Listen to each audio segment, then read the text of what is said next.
I used to have the thinking that my content was bad because it seems that nobody noticed my content. Low views, few reactions, silence. Then I come to the realization it was not a content problem. It was a visibility problem. You can have gold, but if it is buried where no one looks, it still feels invisible. Most creators stop not because they lack talent. They stop because we have that feeling of being unseen, unheard. But here is the truth. Most people overlook or they don't talk about this. Visibility is something you build, not something you wait for. It is not just about posting, it's about strategically visible. So here are my lesson learned. Number one, show up consistently. Inasmuch as familiarity builds trust, people don't follow what they have seen only once. They follow what they are saying often or now and then. When your face, your name, or content keeps appearing, the brains would says that I have seen this person before. I trust them. Consistency turns strangers into warm audiences. Number two, be visible in comment section. Your post is one place. Your comment, that's the inbound engagement, but you should also do the outbound engagement. That's where attention already lives. Thoughtful, value-driven comments on other creators' posts is a door to new audiences.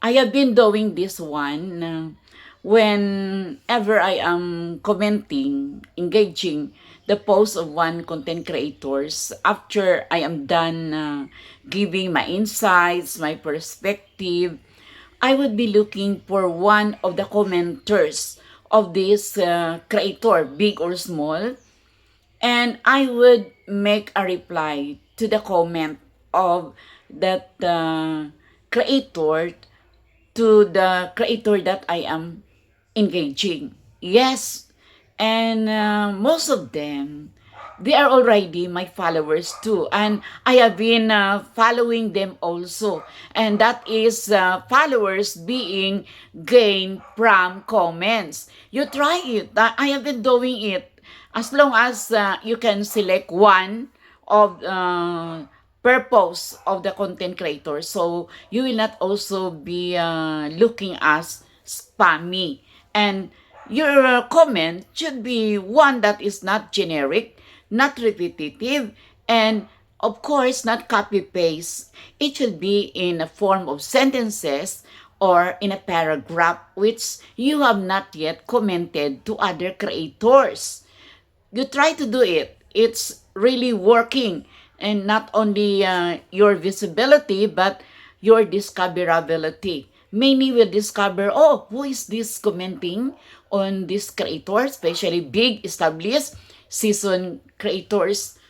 That's one way of being visible to those who have not yet known you. So you are not spamming. You are participating in conversation where your niche already hangs out. Number three, engage before and after posting.